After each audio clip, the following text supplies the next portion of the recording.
Mr. Clapper? Afternoon it is. All right, a couple things at the top here. Hope everybody had a good weekend. First on the DRC, I think you may have seen this. The U.S. Department of the Treasury imposed targeted sanctions on 2 government officials in the Democratic Republic of Congo.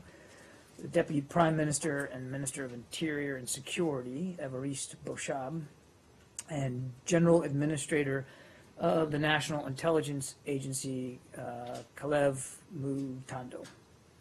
These designations are based on actions or policies that undermine democratic processes or institutions in the DRC. Today's action follows prior listings in June and September. The United States government, of course, remains concerned about increasing repression by the DRC government and security services, including increased restrictions on the media and on exercise of peaceful freedom of assembly. These are sanctions against individuals, not against the Congolese people. That said, while the 2 individuals designated are government officials, we call on all Congolese, including the opposition, to refrain from inflammatory rhetoric, violence, or actions inconsistent with democratic norms. And of course, we urge the government and the opposition to reach an agreement on a path forward for credible elections. For more detail on the actual sanctions, I'm going to refer you to my colleagues at the Treasury Department. On the Secretary's schedule today, I do want to provide a brief readout that he met today with the Secretary General of the PLO, Saab Erekat, and the Chief of Palestinian General Intelligence. The Secretary, Mr. Erekat, Mr. Farage, discussed regional challenges, including Syria, Libya, Yemen, and the need to fight violent extremism, as well as constructive ideas for the way forward to support our shared goal of a 2-state solution. The Secretary stressed the United States' commitment to this issue and his concern over trends on the ground. They agreed on the importance of continuing to work with key partners to advance the prospects for peace while opposing all efforts that would undermine that goal. For their part, Mr. Erekat and Mr. Farage also reiterated President Abbas's desire to continue to work constructively with the incoming administration. With that, we'll go to you, Brad. I wanted to start with China. Okay. What is your take on the President-elect's comments about the one China policy and making that potentially contingent on trade or other concessions from Beijing? Here's what I'd say, and I obviously can only speak for our administration, but we remain firmly committed to our one China policy, which, as you know, is based on the 3 joint communiques in the Taiwan Relations Act. This policy has supported our fundamental interest in peaceful and stable cross-strait relations through both Democratic and Republican administrations over the past 40 years. We do not believe that altering this approach is going to serve our fundamental interest in cross-strait peace and stability, or strengthen our relations with the people of Taiwan, or frankly improve our ability to shape China's decisions going forward.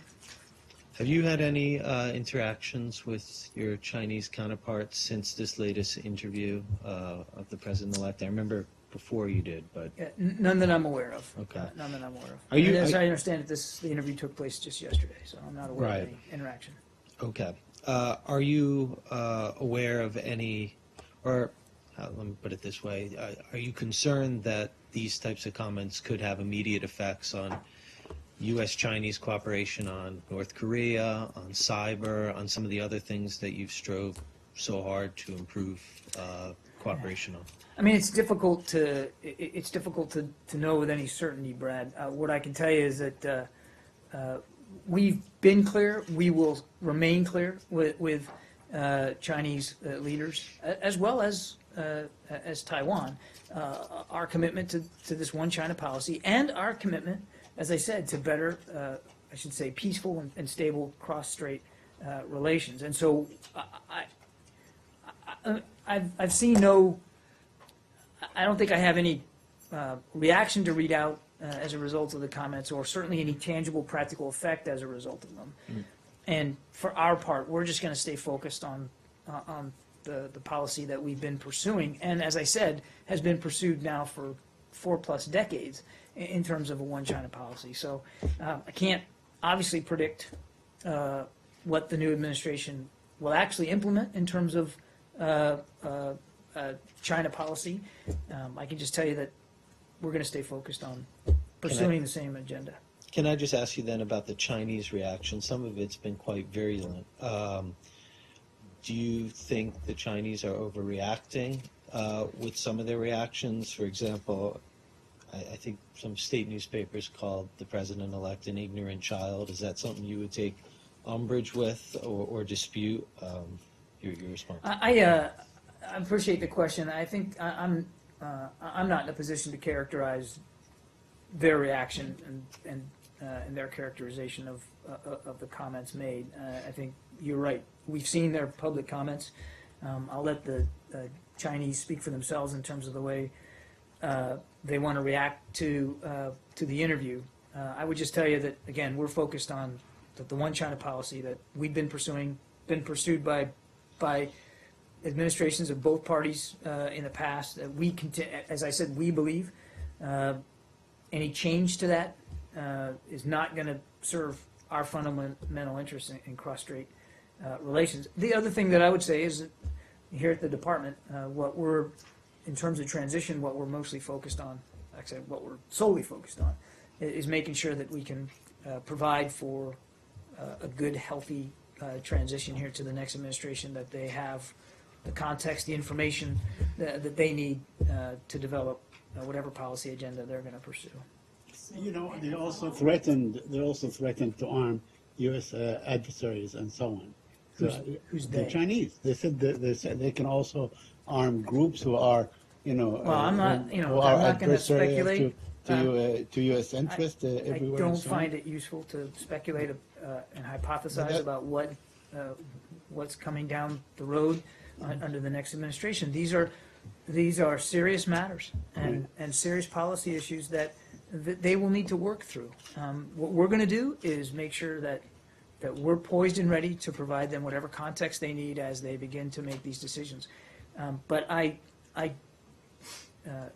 want to be clear again that we have continued what has been a bipartisan approach for the past 40 years with respect to a one China policy, and we continue to believe, this administration continues to believe, that serves our interests, our national security interests in the best possible way.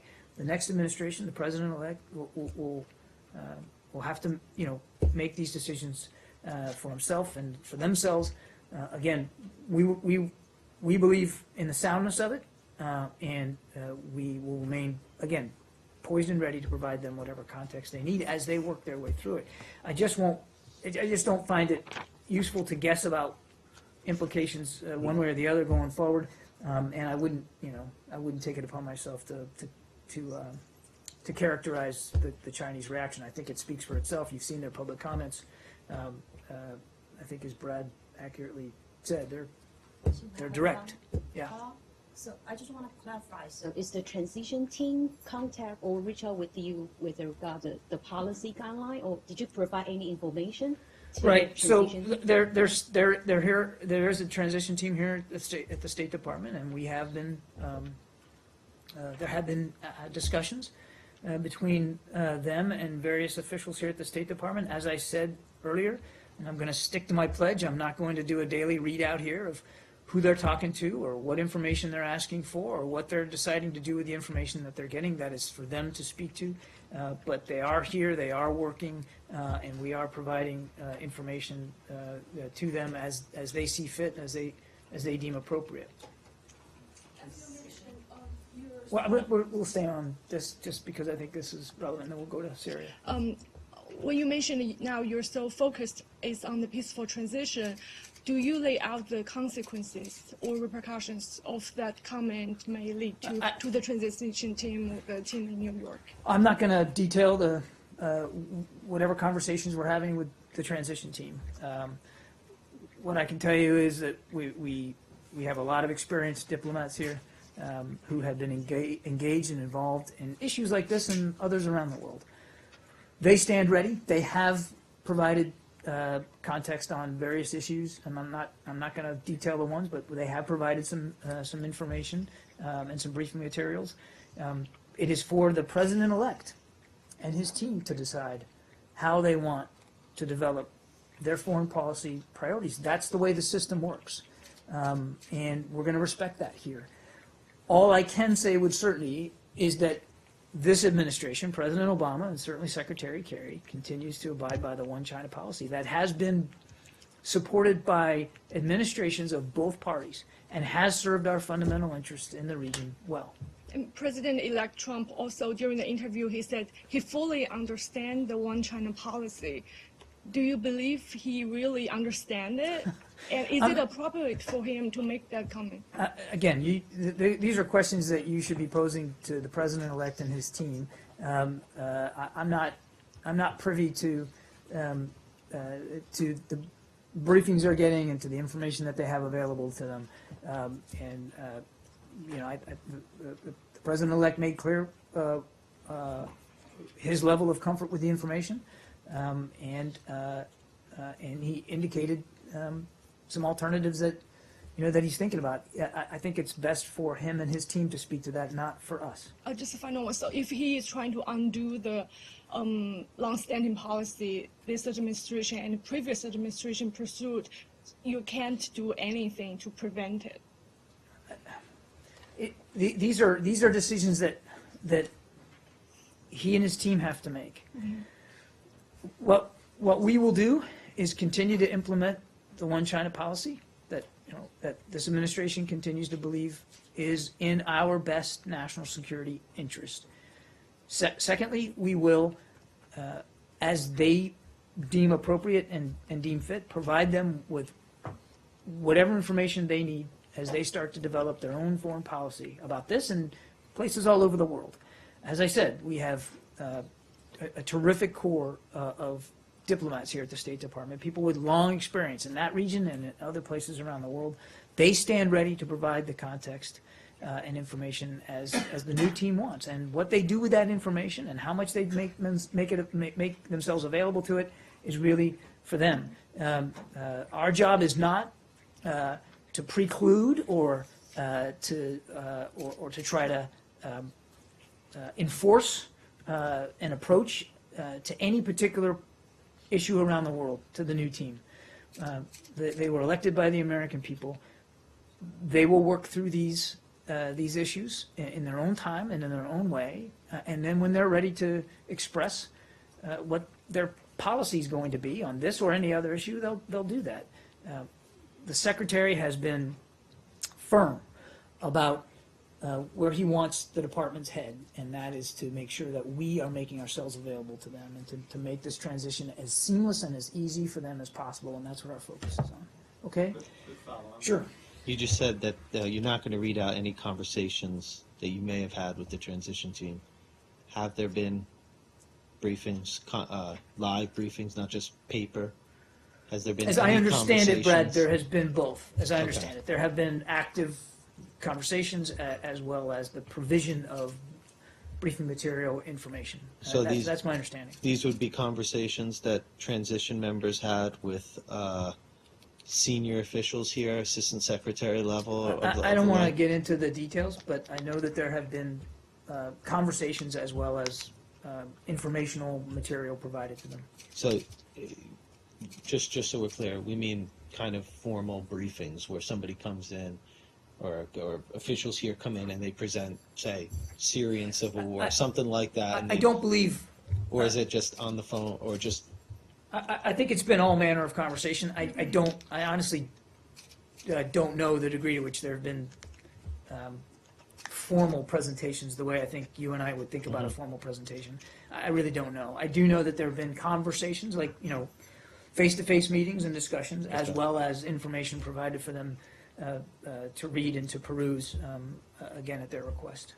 Okay. Are we good on China? On this No? topic, yeah, could you just give us some insight into the challenges and dilemmas this situation creates for the State Department as you are going about your diplomatic missions when there is a president-elect already talking about something that may just be 6 weeks down the pike? Challenges and dilemmas. It's got to be awkward. Well, I mean, I think most of the foreign leaders that we deal with understand the way our transitions go, that for a period of about 2 months or so, you've got a sitting administration that is still pursuing domestic and foreign agenda items and committed to them, as well as an incoming administration that is forming itself literally in terms of resources and selection of individuals, as well as at the same time further developing the foreign policy or domestic policy agenda items of the president-elect, and they understand that. And I was on the road with the secretary, as you know, last week throughout Europe, and he's very good about speaking to the foreign policy agenda and the things that we're trying to get done in this administration with the time that we have left, and not speaking to whatever the incoming team might decide to do on you pick the issue. Now, we are mindful that some foreign governments and some foreign leaders have already had initial conversations with the president-elect. That's not unprecedented. That's not a surprise. It's not like it's never been done before. That's all part of a process of change. And as I said, the foreign governments and foreign leaders certainly that we've been dealing with directly now in the past 5-6 weeks, whatever it has been since the election, they understand that. And so I don't know, Carol, that there's been huge obstacles or challenges as a result of this, because this happens routinely in our democracy, and they know that. And I can tell you that in the conversations that the secretary had just over the last week, and I'm sure we're going to get to Syria here in a second, they were tangible, practical decisions about what's going on those issues, and not spent. There wasn't a lot of time spent on speculating or hypothesizing about what the incoming administration might do. In other words, this change, this transition, did not have a tangible, practical effect on the kinds of issues that we continue to have. It doesn't mean that it's not. I don't want to I'm not trying to dismiss it or say that it's not obviously on the minds of so many people, because they know there's a new team coming in. Of course, it's on their minds, and but they have had and can at their discretion have direct communications with the transition team if they so choose to talk about whatever their issues or concerns are. What we've been focused on truly is on trying to continue to move our foreign policy agenda forward, to try to get a peace in Syria, to continue to maintain our commitments to the Iran deal, to try to improve and contribute to security and stability in the Asia-Pacific region, to continue to move forward our implementation of the Paris Agreement on climate change. That's what we're focused on. That's a long answer. It was a great question, and I hope I provided enough context on there, but it was fair. Yeah. Can you bring us up to date on where things stand with the U.S.-Russia technical talks in Geneva? As far as I know, our teams are still trying to work this out. I think, as you know, over the weekend, representatives from the U.S., from Russia, United Nations, and other international organizations did meet to try to finalize an agreement on a cessation of hostilities that would allow for the safe, voluntary departure of civilians and opposition members from East Aleppo, as well as, and this needs to continue to be pressed, the delivery of humanitarian aid, which is so desperately needed. However, rather than accepting the U.S. proposal for an immediate cessation, the Russians informed us that a cessation could not start for several days, meaning that the assault by the regime and its supporters on Aleppo would continue until any agreement would go into effect. Given the dire situation in Aleppo and the reports of continued attacks on civilians and infrastructure, this was just simply not acceptable. So we're deeply frustrated, but we're not surprised by this lack of Russian and regime commitment to what should be a humane solution to the current brutality, and we remain gravely worried for the safety and well-being of the people that are now remaining in East Aleppo.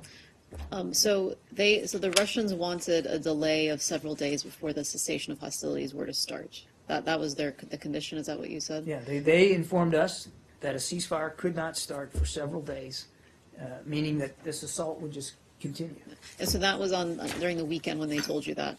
Have you noticed an uptick in the number of sorties they're flying, the level of kind of advancement of the army in that time period? Well, I don't have like sortie figures to react. I wouldn't have access to that information. That's really something for the defense ministry in Moscow to speak to. We have seen continued violence. We have seen continued attacks. We've got indications of continued airstrikes, but I would not be in a position to quantify that. The violence has continued, though. And just a second. So the Russian Foreign Minister Lavrov said that the way he phrased it was that the U.S. was at a dead-end stance. He was saying that the U.S. was refusing to budge. What would be your response? I think I've already responded in how I characterized your first question. We remained open to having meaningful discussions in Geneva to get the cessation, to get the aid in, and frankly, and this shouldn't be forgotten, to try to get the political talks back on track. They're the ones that came in the end game and said, well, no ceasefire can start for several days, which means basically the siege goes on, and Aleppo could fall in the meantime. And again, that condition was unacceptable to us. So I think while we would still like to get there, and the secretary's never one to just throw his hands up. I think we're certainly at an impasse right now. Hang on a second. Yeah, at this point, the Syrian army has almost overtaken all of East Aleppo. They've said that the announcement is fairly imminent. What is really left to even negotiate in Geneva? If they're about to take control of it. Exactly what we talked about. I mean, first of all, I've seen all kinds of conflicting press reports about how much of Aleppo has been taken back. And clearly, just collecting all the various sources of information, we obviously know that the regime has a majority of the city. There's no question about that. I couldn't give you an exact percentage here. But in terms of what's left to negotiate is exactly what we were working on through the weekend, which was to get the bombs to stop so that people that wanted to leave, including opposition, could do so safely, as well as the parameters through which they could get out safely. I mean, many people were afraid to go because to go would be to leave themselves vulnerable, in fact, perhaps more vulnerable to airstrikes and attacks by the regime. So that was all part of this discussion as well. Those were the things that we were trying to get set, was getting the ceasefire in place, getting the parameters for how it would be enforced and how people could get out safely and securely, as well as at the same time you're trying to work routes out. We wanted to be able to negotiate routes in for humanitarian aid and how it would get in, how it would get delivered. All that stuff was being discussed. Now it was being discussed at a staff level, a technical level, if you will. So those were the things that that we were hoping to get nailed down in Geneva. The other thing, I know I foot stomped it a few minutes ago, but I want to do it again, and because the secretary was clear in his discussions with the Foreign Minister Lavrov over the weekend, both on the phone and there in Hamburg face to face, that what we really need, that what we all need to stay focused on, is the resumption of political talks, which obviously is elusive right now. He understands that, given where we are with Aleppo, but. While the focus is rightly on trying to save lives in Aleppo and get food, water, and medicine in, it is all part and parcel of what should be a larger effort, an effort that the Russians said they supported through I don't know how many communiques through the ISSG, which is getting the opposition and the regime to the table finally to start to have meaningful talks. That's a very difficult place to be when you're looking at what we're looking at in Aleppo right now. Yeah. Can I follow up? Sure. I'm aware of reports that allege that Palmyra was retaken by ISIS. Yeah, I've seen Okay. press Now- reports about it, Saeed. I'm not in a position but you don't have any information because the Russians are claiming, the spokesman for the Ministry of Defense, Igor Konashenkov, said that the reason they were able to do it because the alliance apparently stopped their bombardment of Raqqa. So thousands of fighters were able to make their way to Palmyra, Tadmor. But the alliance, you mean the coalition? Right, the coalition. I'm Well, sorry, the look, there's a, coalition. so there's I a, meant to say there's the a, coalition. there's a So- lot there. First, I can't confirm the press reports about the degree to which the so-called Islamic State is or is not in possession of Palmyra. I've seen reporting that says that the attacks are ongoing. I've seen reporting that it's been complete. I don't know. Secondly, the isolation operations in and around Raqqa continue. I would refer you to my Defense Department colleagues to speak to that with greater clarity. But nobody has lost focus on continuing to pursue this this goal of liberating Raqqa, and everything I've seen this morning is that the isolation operations continue. So claims that we've somehow stopped supporting SDF forces in terms of trying to further isolate Raqqa is just not true. So, are you worried about this apparent hydraulic effect that it could happen? They could leave Mosul and go elsewhere in Iraq or in Syria. They could leave Raqqa and go elsewhere in Daesh? Syria. Daesh, yes, because I've the never heard it numbers, the referred to as numbers a you hydraulic speak, effect. I mean, you know that your press, yeah, your Fluid situation. Now I get it. Yeah, All right, no, you so press here, it that goes was a there. history You know what I'm major. saying? So, look, I mean- we're talking about like 4,000 and maybe hundreds of vehicles. I mean, throughout this entire military campaign, and I don't want to revisit the history here, but we've been mindful that as they get pressured and pushed, they go elsewhere. I mean, that's not something we haven't seen before. When they do, and when they are vulnerable in doing it, we try to take as much advantage of that as possible. I don't know, Saeed, whether as we continue to work with forces on the ground in Syria in isolating Raqqa, where they will go, but we're obviously mindful that some of them, many of them, may choose to leave. We saw that in the run-up to Mosul. We saw Daesh fighters decide on their own to leave, even against the orders of some of their leaders who were trying to get them to stay. Now, and some of the hardliners will stay, no doubt about that. I don't know what that mix is going to look like, and I can't possibly predict where they'll go, but we have seen in the past where they have sought refuge elsewhere. What I will tell you is this. As we have done elsewhere in Iraq and in other places in Syria, the coalition will stay focused on eliminating them as a threat and degrading and defeating their capabilities. Now, the Pentagon had some numbers out there yesterday. I quoted to an anonymous military official. I'm not in a position to confirm, but we know for sure that tens of thousands of their fighters have been eliminated. We know for sure that hundreds of their leaders have been killed and taken off the battlefield. We know that we have dried up their revenue sources. We know they're having trouble recruiting. We know they're having trouble retaining. It doesn't mean that they aren't still a threat. Doesn't mean that they still don't have fighters who are willing to succumb to this pernicious narrative of theirs, this ideology. But we will stay focused on it. And the other thing I'd say is whether Palmyra has been attacked or not, whether it has been taken or not, let's just assume that it has been. It would be the first thing geographically that they have been able to reacquire or acquire, period, since May of 2015. So, I mean, again, I don't know if it's true that they're doing it, but this is a group that is very much in trouble, and they know it. It's possible that some of these fighters came from Mosul. I don't know. I can't rule it out, Brad. Okay. What we knew that some would leave Mosul, but as I said, where they went and what they did, I just don't think we know that. And then since you brought up the numbers about the tens of thousands who have been eliminated from the battlefield, I don't know when the last estimate was of ISIS fighters, but at one time for a while it was 25,000. And now we've got more dead than were alive back then, than ever existed.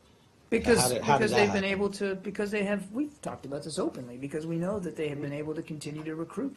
They've been able to replenish their manpower. So they sort of Okay, so But I'm not confirming the number that was put out by an it anonymous. just seemed, okay, and then I had one other numbers. It was also, since you're not going to say how much percentage you think of Aleppo has been retaken. I just don't know. The Russians are talking about 98% just of East Aleppo, which is only a part of Aleppo. So we're talking like 99.5% or something of the city. I've seen the reports, Brad, but I'm not in a position to confirm it. As I said, we're certainly, I think our assessment is that the majority, the regime has taken the majority of Aleppo. I mean, that's obvious, but I don't have the dexterity to give you a percentage figure or neighborhood by neighborhood. Right. There was also a figure I think that had been mentioned at this podium, maybe a couple times, definitely the UN as well, about 350,000 people that were in East Aleppo trapped at one time. That number, I just wanted to know, because if there's been any accounting of what happened to all those people. There were some people that we know went on the road.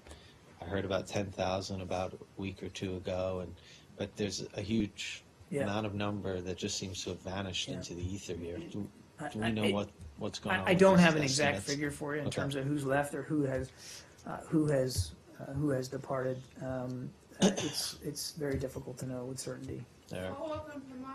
I mean, the Hashd al-Shaabi, the Shia militia, which Iran is very much involved with, was given the role of being a blocking force in the West regarding just that scenario of people, of ISIS fighters fleeing Mosul. Since the Russians have good relations with Iran, it seems that that is something that they were in a position to affect and influence through their Iranian friends. Is that a question? Do you have a comment on that? The Russians, I mean, maybe the Russians are exaggerating this Talk to the Russians. I mean, look, I'm not. I can't put myself in their head in terms of what they're thinking about in terms of support to or for Shia militia. We're gonna. All I can do is tell you what the coalition's gonna stay focused on, and that's on degrading and defeating this group. And I don't know the degree to which they've reacquired Palmyra. I can't even tell you the degree to which that we know they're trying to. But this is a group that is very much on the defensive, and we're gonna keep them there. But it sounds like the Russian allies, the Syrians, may have lost Palmyra. There's certainly some problem there because the Russians themselves are reporting attacks on Palmyra.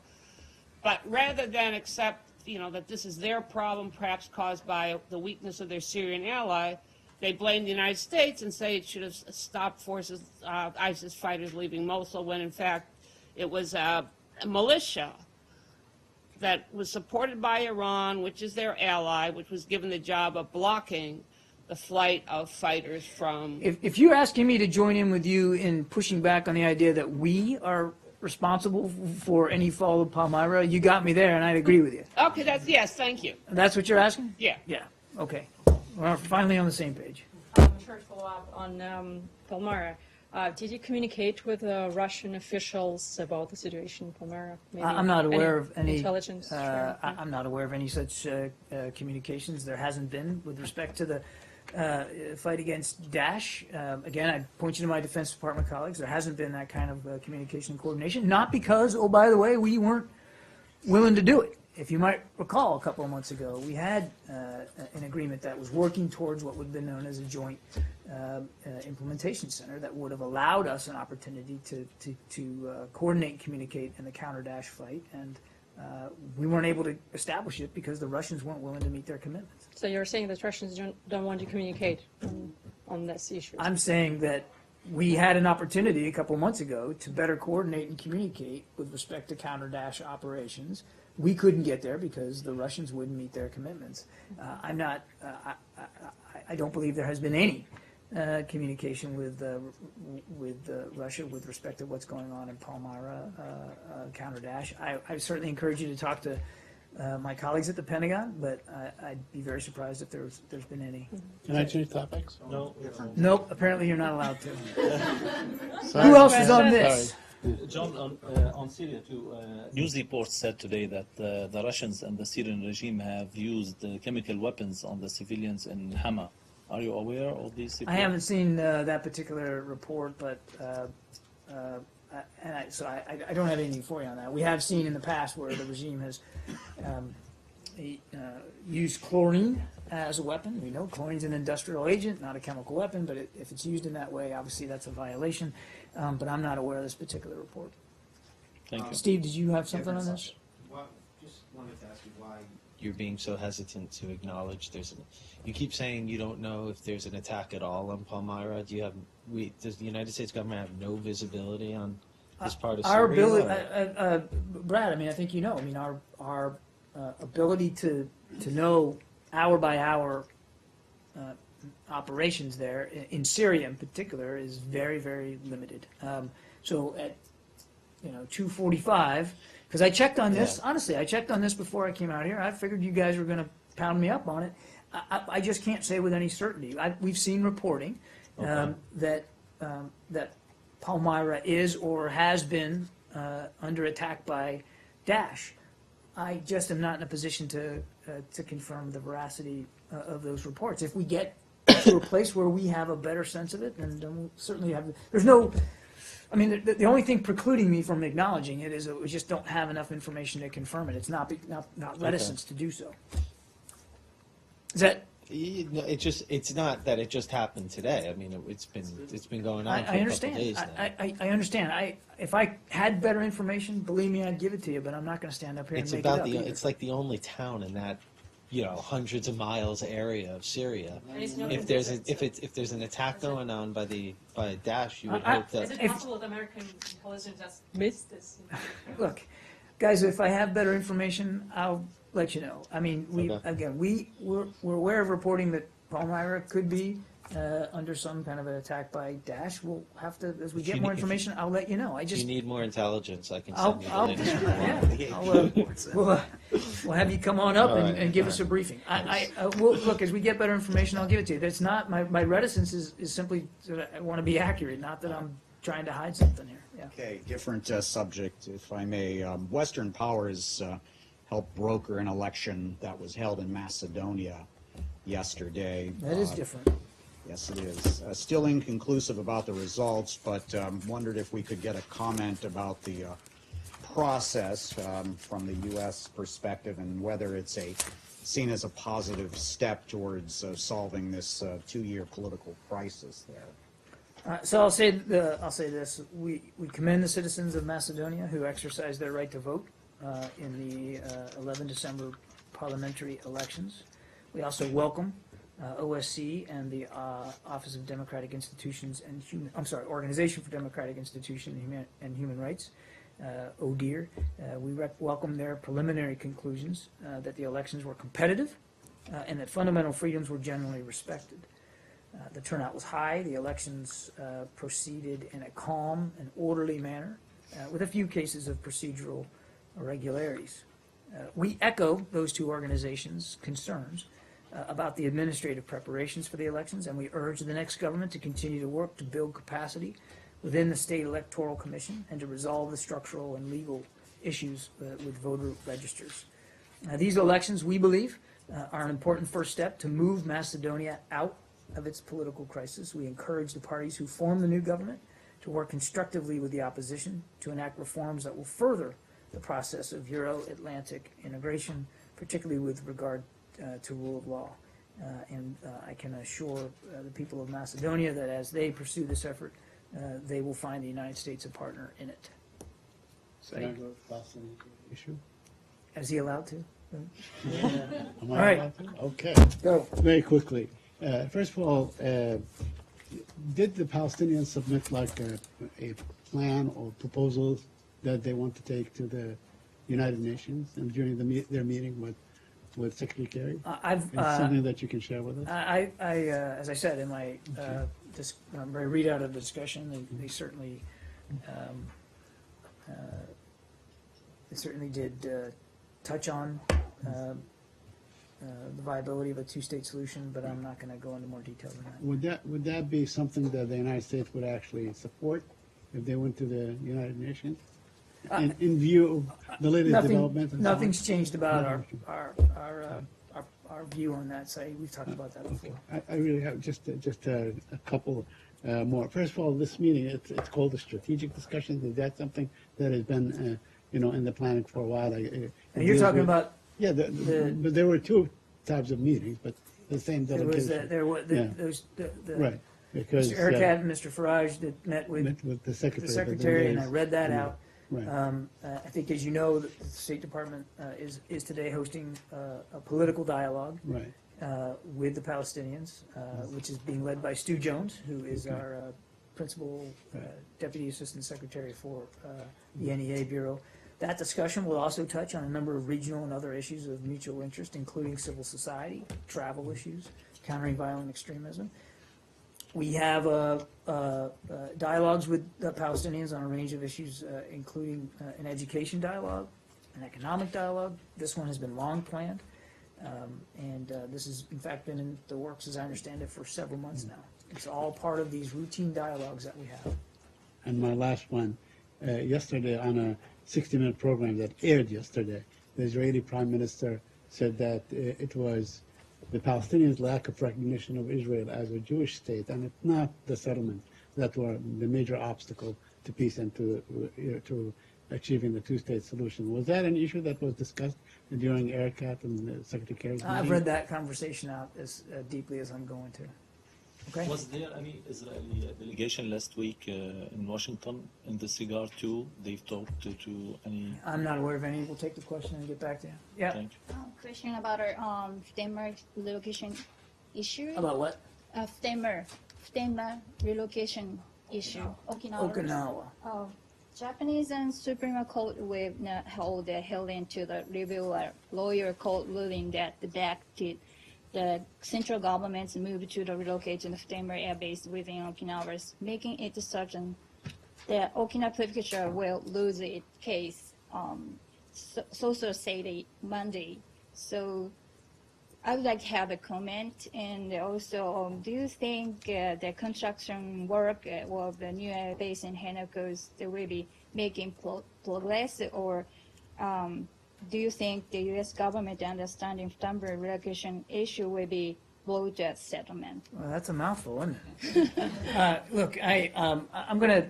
What I'm going to do is take your question and have our East Asia Pacific Bureau take a look at it in more detail. I'm not aware of the comments and the decisions that you've discussed here. What I will tell you broadly is that nothing's changed about our importance of moving forward on a replacement facility. Nothing's changed about our commitment and working with the government in Tokyo to that end, and to continue to take all manner of steps to strengthen and bolster our alliance commitments with the government of Japan. So nothing's changed in our regard in terms of the importance of the replacement facility. But on your specifics, let us take a look at that and get back to you, because I just wasn't aware of those comments. Region. Sure. The Chinese military sent the bombers and the fighter jets flying between the Okinawa and Miyako Islands and over waterway near Taiwan. Are you aware of it? I've seen reports of that, yes, and I think both governments have spoken to this. And look, I mean, we're not going to broker this incident. We're aware both governments have been in touch with one another, and we think that's the right way forward. Did you have any concern about it, or did you raise your concern? I'm not aware of any diplomatic conversations that we have had with either government on that incident. Again, we know they've both spoken to it. We think it's appropriate for both those governments to deal with it. Yep. Same country, different topic. Okay. Were you concerned that Trump's recent statement on China will undermine the efforts that the Obama administration has been made on the U.S.-China relations? I think we dealt with this earlier in the briefing. So, and I'm not trying to be flippant, but I'd refer you back to the early part of the transcript on this briefing. We dealt with that question quite a bit. Besides providing information to Trump's transition team, did the State Department ever provide any suggestions or concerns to Trump's Again, ma'am, I think we dealt with that earlier. So right at the top of the briefing in the transcript, you'll see that these guys pounded on me pretty hard on this. And all I would tell you is we continue to stand ready to provide them information and context so that they can make foreign policy decisions that they know they need to make. And just to reiterate, we continue, this administration, President Obama, Secretary Kerry continues to abide by the one China policy, which, to remind, nearly 4 decades worth of administrations in the United States, Democratic and Republican, have honored. Okay, thanks everybody.